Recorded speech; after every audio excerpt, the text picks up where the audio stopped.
Thank you so much. People power, our power.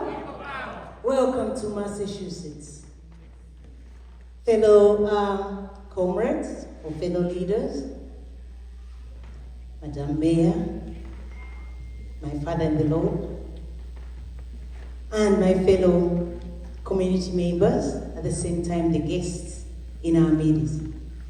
Massachusetts welcomes you. Uganda Boston Community Association welcomes you. So feel at home, feel free. Yes, it's snowing, we're used to that, but guess what? We're still rolling, we're still moving, and we're still loving on each other and supporting each other. With me is my publicity secretary, Mr. Moses, and we always move as a team. We refuse to move alone. So I beg you, or I encourage you to always have somebody who you work with alongside you, and do not just move in isolation. So we're here to say that this conference is about leadership. We, the Uganda Boston Community Association, have had the chance to give a leadership training this morning to the great leaders of NU, and we hope they've got a leaf to carry home or to use in their leadership. However, when I was into the two events that I've attended, which was the viewing yesterday and the leadership training this morning, I wanted to use that Psalms, which is Psalms 1. And I said, it goes by the third one, the third verse. The third verse says, the person is like a tree planted by the streams of water, which yields its fruit in the season, and whose leaf does not wither. Whether they do prosper, but it will never wither. Not so the wicked, they are like chaff, and the wind blows them away. Those that are wicked will not stand in judgment, nor the sinners in the assembly of the righteousness. So you are the people who are the trees. You planted on the rivers, or you planted in the season, and we hope you're going to bear fruit, because the shaft is being blown away. I wish you success in your leadership training and in the National Unity Platform Conference, and we hope that we really blow away the shaft. Thank you so much. Allow me to invite our mayor, if I recognize to be just to give us some remarks. Thank you so much. Good afternoon. Nice to see all of you. This very school, I went to 7th, 8th, and 9th grade. This very auditorium. I have to give my first speech in this auditorium. As a little kid, and I was scared, very scared. But in any event, I want to welcome you to Waltham, Massachusetts. And Waltham is the birthplace of the Industrial Revolution in America, because it's the first place that cotton was manufactured in one building. And that is, something that we always celebrate now. And when I think about the United States, I'm just a little mayor from Waltham, but I happen to be very proud of the fact that I have the largest Ugandan population in Massachusetts over here. I always speak about the Ugandan people as big hearts, work hard, and try to help other people, always. And they're family people, family-oriented and religious people. So what more can you ask for in a people?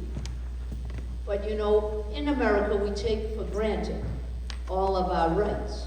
You can criticize the mayor anytime you want in America, as long as you don't threaten anybody to kill them, you can do it. There's nothing that can come of you because we have those freedoms. But no matter what, we learned as little kids. Sir Edmund Burke, who was a statesman from England, said, the only thing necessary for the triumph of evil is for good men to do nothing. And I'm going to add, good men and women to do nothing. So that's why I'm here today, to celebrate the efforts that you're trying to do, not only in America, to unite people, but also in your homeland, which is pathetic. Leadership, that is, not the people. So I think that's what we need to always pray for, the conversion of people, that the evil does not triumph over good. And as long as we believe in God, that will never, ever happen. So I'm here to celebrate with all of you, and thank you for inviting me. We are change agents. Wherever you are, wherever they are, we are change agents. From day one, when this organization formed, all we wanted was change. And that's what we continue to work for. Now the question is, have we attained that change? The answer is no. We have a disappointment, I know it. Most of us, we have a disappointment. We know what we tried to do, and we know that we did not achieve what we set out to do. So therefore, we still have a bunch to do that we set out to do from the beginning. But most often times, what we should do therefore is look back and see what were the tactics that we used. Are they still viable? Are they still valid? Or do we need to change? That introspective is very important. We started as people power, and then eventually we were corralled into a political organization called Loop. I do want to look back and say that kind of took our thunder. Loop was not the exact thing we dreamt about, but our competitors or our the people who we target for change, forced us into an outfit where they would easily get us. And that is the truth. So while we are in Loop, we should aspire not to lose our identity, which we started with pre-Loop. We are change agents. So while we operate within Loop, let's not forget that. We are change agents. Therefore, that makes Loop a revolutionary political party. If you lose sight of that, you are dead. But then the question is, if we are a revolutionary political party, why is someone talking about us negotiating? I hear that word these days because we are in a political construct, which is, if it were a boat, it should all go. Now, operating within that boat and forcing us into some methodologies that are inside the boat but cannot go out the boat is a tricky situation.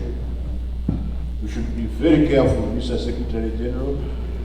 I know that Ugandans love peace, but it is also a contradiction that most of the time when you want peace and you want to get it, you have to create some disorder. They have forced us into trickery before. We entered Loop and they said, come, let's make elections. This is how you will win. They made the election, they organized the elections, they invited us, they announced the results. How can you win in that situation? I don't know. Should we continue in that construct? For me, I disagree. But then what should we do? The first thing we should do, let us be brave. Very brave. Because nobody is going to give us peace peacefully. Thank you. Thank you for the leadership here in the Boston area, the powerful leadership, my colleagues, and of course, Dr. Kawuma, who is going to introduce the new leadership. I just want to maybe say a few remarks, 2 or 3 minutes. Number one, I want to go back to what Minister Mutiaba, I don't see him, what he said. He said, what have you done for Uganda lately? And I ask myself that all the time, and I encourage all of you to do the same. Have I done everything that I can? And I say that because we're in a privileged position. Here in the United States, we can agitate, as the mayor reminded us. Nobody is going to come to drag us in a drone and take us somewhere to be tortured or to be killed. Our loved ones not knowing where we are. That is the situation that our sisters and brothers face in Uganda. So we have no excuse not to do everything in our capacity to end the brutal tyranny in Uganda. So let me make a few very brief suggestions. The spring meeting, annual meeting of the World Bank and the IMF is coming up in April. I urge all of you, and I know Boston always does a good job in sending people to protest in Washington. But let's come out with bigger numbers this time. Because without the money from the World Bank and the IMF, this dictator will not be able to kill and brutalize Uganda. So let's come to the spring meeting and tell the IMF and the World Bank, no, you will not use American taxpayer dollars to finance this brutal regime in Uganda. And the protest is having impact. Ask any one of you who has been to some of these protests. The World Bank has been contacting Uganda and saying, please, don't come. Stop these protests. You're embarrassing us. So what are we going to do? We're going to bring 10 times more people to protest until they stop giving $2 billion. That's how much money the dictator got in the last 3 years from the World Bank and the IMF. And we know the money is going to buy weapons. The money is going to the pocket of the dictator and his family. So please make plans to come to Washington in April to protest in front of the World Bank, IMF, and the State Department. That's number one. Number two, we must not allow this dictator to build the oil pipeline. Yes. No. Let's say no to ECOP. No. If there's any protest concerning the oil pipeline, please show up. If you can't show up physically, protest online, digitally. Yeah. And one good contact is this young man, Hillary. He knows how to send the correct tweets. Yes. He knows how to organize the protests. Yes. So please work with Hillary. Make sure this dictator does not get a single dollar from oil, because we know what he's going to do with that oil money. And then finally, let me close on this note. Our brother, our fallen brother, Comrade Monel. Let's give him a round of applause for the good job he did in the short life that he lived. Let's give a round of applause to Comrade Monel. He has joined the ancestors. We have no control over our existence in this world. But we can determine our legacy by what we do, so long as we're still alive. And his legacy is already assured, helping the poor, the indigent, the courageous, defending them, getting out of jail. And for that, he will always be cherished in Uganda and even beyond. And he was felled by cancer. And let me close on this note now. I want to talk about another cancer, a very serious cancer. And this cancer is the cancer of Yoweri Museveni. That is the cancer that is really killing Uganda. That is the cancer that we can blame for all of our fallen sisters and brothers. The cancer of Yoweri Museveni. The cancer of ethnic bigotry. In apartheid South Africa, the dictatorship survived by dividing the people on race, nationality, and ethnic origin. And General Museveni learned very well from South Africa. He has learned to divide Ugandans with his ethnic appetite. And that is how he's been able to survive for such a long time, by keeping us divided. We must reject that. We must reject Museveni's ethnic appetite in Uganda. No to ethnic appetite. And in South Africa, finally they closed the deal and killed the cancer of apartheid by coming together under the United Democratic Front. Meaning each party can maintain its structure, its organization, its leadership, but they all came together with one objective. We can campaign for political office and the presidency later, but the first thing is let's get rid of apartheid.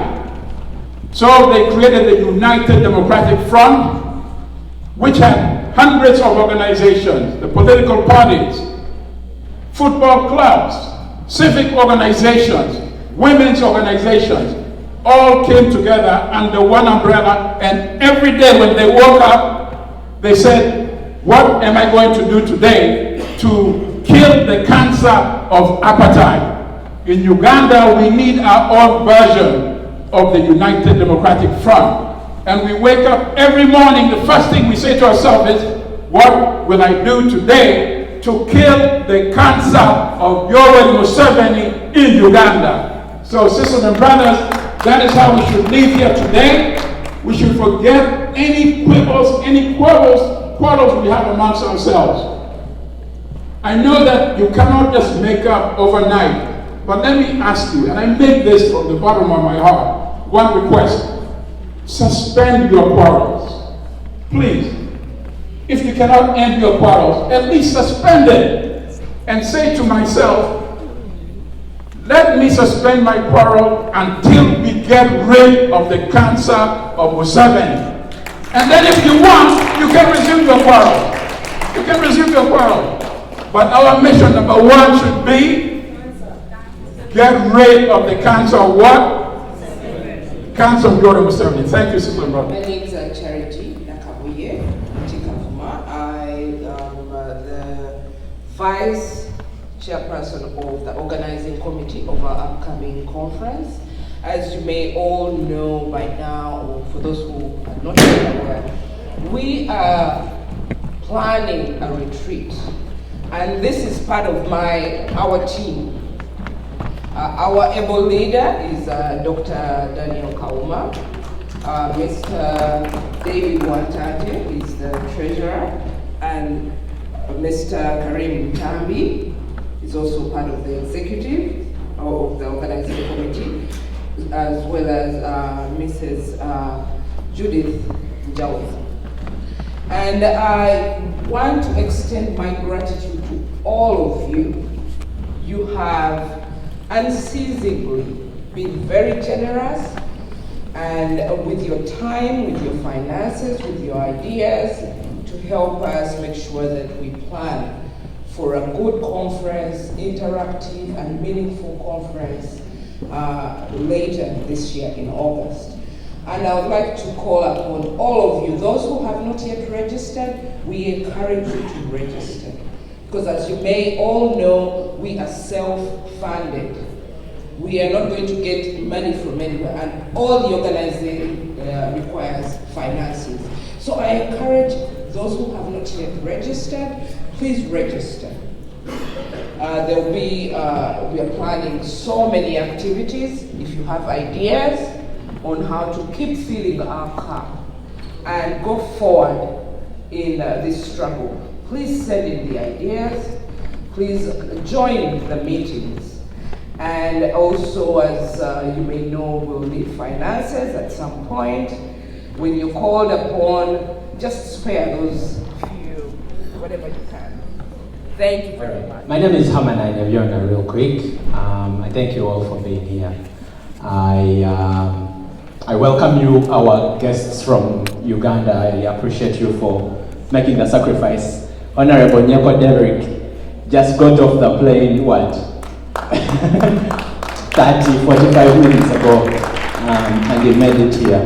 And I'm going to talk about you a little bit more than that as I speak. Thank you, Mr. Secretary General, for sacrificing, and all protocols observed. Thank you, Mayor, for always honoring our invitation. We are not here today just to be smart and look at balloons and have a good time. I want us, I feel like there's a little bit of tension in the room, but let's be all relaxed, because I want us to be honest with each other. Our struggle is about honesty. Let's all be very relaxed, and I'll say some things that some people might not like, I'll say some things that other people might like. So let's just relax. Take 30 seconds and relax before I start to speak. Just 30 seconds. Say hi to your neighbor. Be comfortable in your skin. All right. Just say hi to your neighbor. Just say hi to your neighbor. It's okay. It's okay. We are all human beings. And we are in this struggle for love. All right.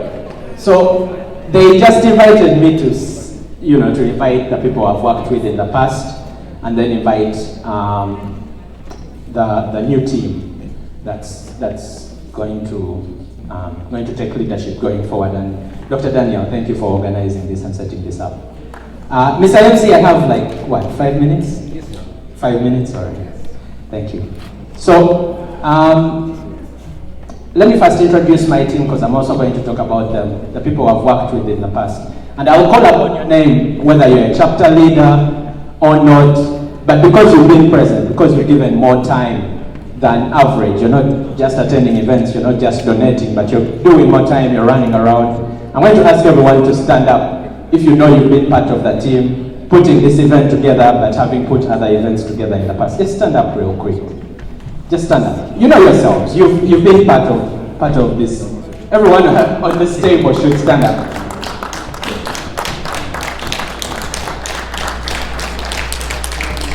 Mr. Secretary General, I beg you to look at these faces and know that there is a strength in the diaspora. These people are not paid. These people spend more than 40 hours. They have a full-time job in NUP, a full-time unpaid job in NUP. And I want us to clap for them, because the sacrifice is irreplaceable. I mean, we could get a donor to give us $1 million, right? But that donor won't give us the dedication that these people give us. This, we could get someone to donate whatever, but you can't replace the manpower that is voluntary. So I really, really appreciate you guys for that. And I would want to say their names, but I'll speak about especially the people who have traveled from out of state. Kubanga Boston, Mwemani, I apologize, Mayor. Just saying. The Bostonians know each other. So I'll introduce the people who have come out of state. Kindly stand up if you've come from out of state. Yes. Mr. Saidi, I'll start from this side and introduce them real quick. Mr. Saidi Luanga from Seattle. You can sit down once I call your name. That team led by Charity from DMV. Charity was here. I appreciate you all for being here. Mr. Felix from Minnesota. Elvis from Minnesota. Hey, there's a Minnesota corner going on. Yeah, Elvis from Minnesota. Winnie Muyingo from Minnesota as well. And Mr. John from Minnesota, husband and wife. Helen Nadaula from Chicago. We remember Helen from when we visited. Karim Mutambi from DMV. He is the judge of the struggle. Yes, Mr. Daudi. Sorry, I apologize. Mr. Daudi the finance, the person in charge of finance for DMV and in charge of finance for the retreat, correct? Mr. Martin Biakuleka. I probably should speak about you a little bit. That's the gentleman who, what do I call it? Introduced me to these things. I approached him and said, how do you do? I want to be involved.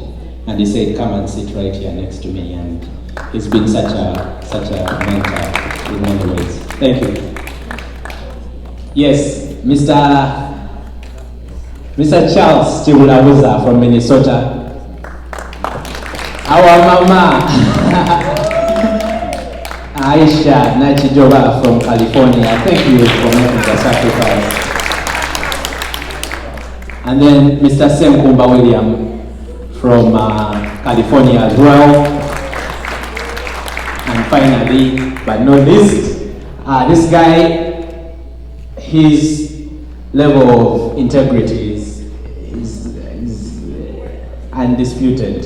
Mr. Joe Semakula, I appreciate you and I respect you, my brother. I love you from the bottom of my heart. I wanted to talk about sacrifice. Sacrifice. Those people have sacrificed. If you are on the new team that Dr. Daniel is going to introduce, and you don't feel like you have anything to give, please don't accept. You know, we in NUP, we admire people with the skill sets. We have IT people, we have doctors, we have lawyers, and we admire them and we want to welcome them. But we will not approach them until they step forward. If you're one of the people who just stood up and someone called you and said, come and serve, raise your hand. If anyone ever called you to serve. Anyone ever called you to serve? I don't think so. Because we volunteer. You have to have a passion to do this work. It is exhausting.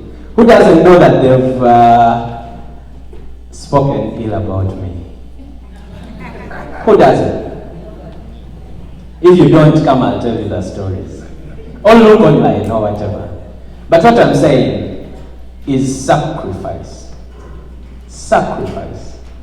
If you're in that team and you don't yet understand that word, the meaning of that word, please step aside. Let other people do their work. And if you are in that team and you understand the meaning of the word sacrifice, you're welcome to the winning team, especially in the diaspora. I have so much confidence in the diaspora, and I tell the Secretary General and the President every time I get to talk to them, our capacity. You don't know how much we can achieve. You don't know how much we can achieve in the diaspora. Our potential is, we just have only like a tenth of what we can do. Step up, people. Sacrifice, sacrifice, sacrifice. Dedication, dedication. I'm going to stop there and invite the new team leader. He has already sacrificed how many weeks? Dr. Kauma is a pharmacist. Can I say more? Dr. Kauma is a pharmacist for Walmart. We don't call him doctor because he's actually a PharmD, correct? Yeah, PharmD. He's a doctor. You know, he has a PhD, right? In pharmacy. That's how you become an actual pharmacist. He's not a farm tech. There's a difference. He's a pharmacist in Walmart. And the past few weeks we've been running around the death of our dear counsel, Wameli, may his soul rest in peace, and organizing this event and coordinating all the other things that are going on. And I called him and he said, my co-workers are asking me why I'm not getting off before. It has started. It has started. And I am so happy that I am giving up an opportunity to be frustrated to someone like you. But he has stood, and I really love our working relationship. I pray that it continues, because we complement each other. He is the English person. I am the running around person. He understands communication, and you'll see him. He understands organization. I understand operation, and we complement each other. And I welcome you to this winning team. You're going to be blessed in ways that you can't imagine. You're going to travel this world, and the Diaspora has 39 chapters. Am I 5 minutes? I apologize. The Diaspora has 39 chapters, and I personally can travel anywhere in the world, and I'll have someone to call to pick me up from the airport or do something. When I travel outside, you can find a place to stay.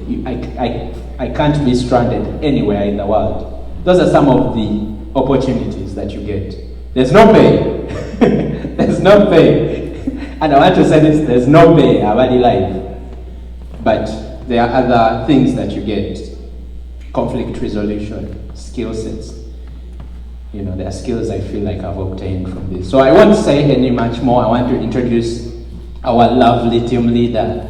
I'm going to call you brother going forward, my brother now, and my team leader going forward. Thank you very much for doing this, and I want to welcome you to introduce you to your new team. Thank you very much, and may God bless you. People power! Our power!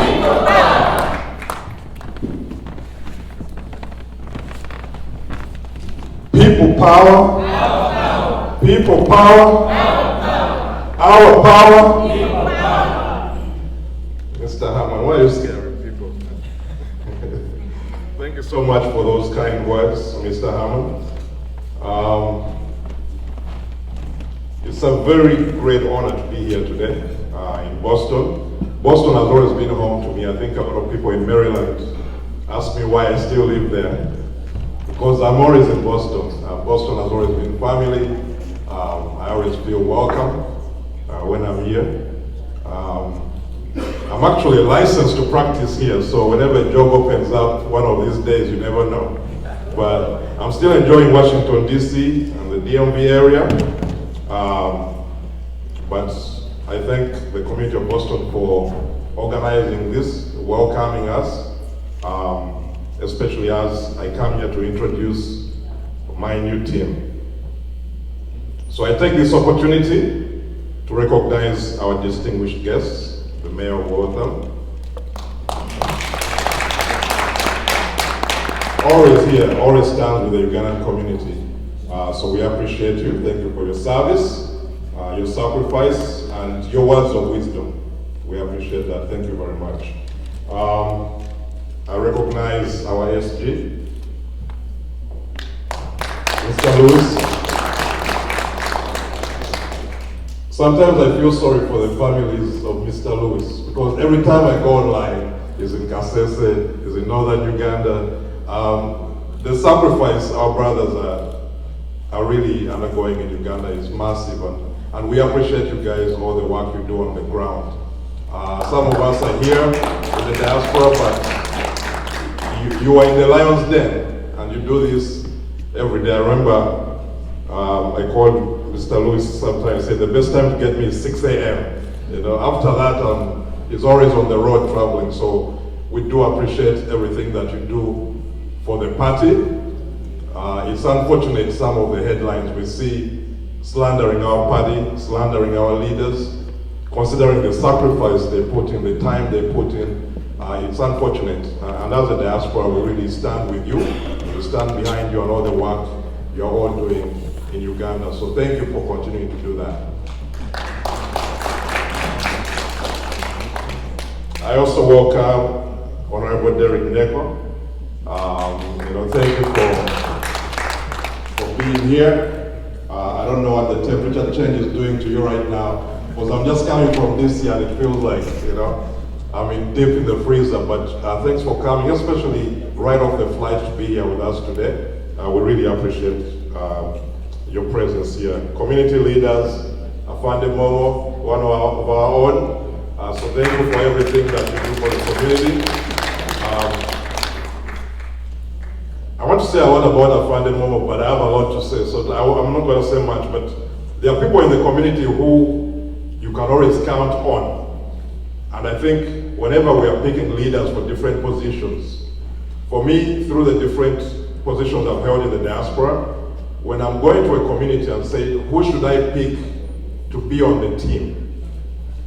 There are people who do work already, even when they are not leaders. Most of the work Afande Momo is doing in Boston right now, she was doing it before she was the leader. She was always helping people with their immigration problems. She was always organizing live streams online, educating people about the challenges the diaspora community faces. And there are many other leaders in the diaspora who do that. So when we are picking teams, when we are picking leaders to come and serve us, I like picking from the people who are the experience, the dedication, the commitment. And the point Herman made is very important. That sacrifice doesn't come easily. Very few people are willing to put away that job and say, you know what, I could be doing an overtime somewhere. Let me go and help someone for free. You know, I was talking to some of the comrades in DC. Some of the work members put in, they pay lobbyists. Right now, the Uganda government pays lobbyists $50,000 per month to do some of the work we do, just to organize meetings in the State Department, just to schedule meetings. And the government of Uganda right now is paying almost more than 10 lobbyists in Washington, DC, 50,000 just to do this work. So the work all of you do is not taken for granted. Let's keep doing that. Let's keep picking the right seeds out of our community, because as a struggle, that's the best way we're going to advance our cause, by picking the best, the cream of the crop to come and serve with us. So, Afande Momo, thanks for all you do. Thank you for the words of wisdom this morning. She gave a great talk on leadership training to our team. Thank you very much. So, there are many other guest church leaders. Protocol is observed. I won't go through everyone. It's my privilege really to stand before you as the team leader of USA. Last time the president came to Boston, he called me and asked me to serve in this capacity. It's not an easy decision to make, because you are going to be attacked on all fronts. You know, going back to Uganda, you're a marked man. You know, even in the diaspora, you're going to be attacked. Who is Kauma? Who is this person? You know, you're going to be called all kinds of things. So it's a decision all leaders who come to serve in the struggle don't make lightly. And when the president posed me this challenge, he said, I want to challenge you to do more. And I accepted this position and this responsibility, knowing the consequences, but because I love my country, because I always stood for values of human rights, of defending the people who are defenseless, of fighting for the people who need opportunities in Uganda but don't have them. Because the diaspora is a collection of people who were seeking opportunities back home but they could not get them. I guarantee you, Mayor of Waltham, we love this city, but if you ask me to choose the temperature outside there and the temperature in Kampala, I guarantee you, most of us will pick the temperature in Kampala. But we are here because of the opportunities that your city offers us. And what we are trying to do is recreate that environment back home. How can we have opportunities in Uganda so that we don't have to all come here and live in the city we all love, Waltham? So that's what we make, the decisions we make as Ugandans coming to the diaspora.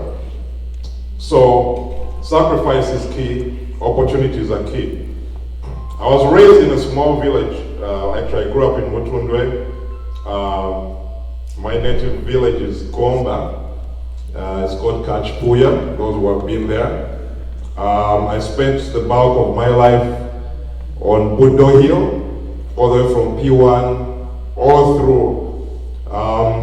So that's really my background. I've been in the diaspora for over 20 years, which is hard to say. Didn't realize it was that long.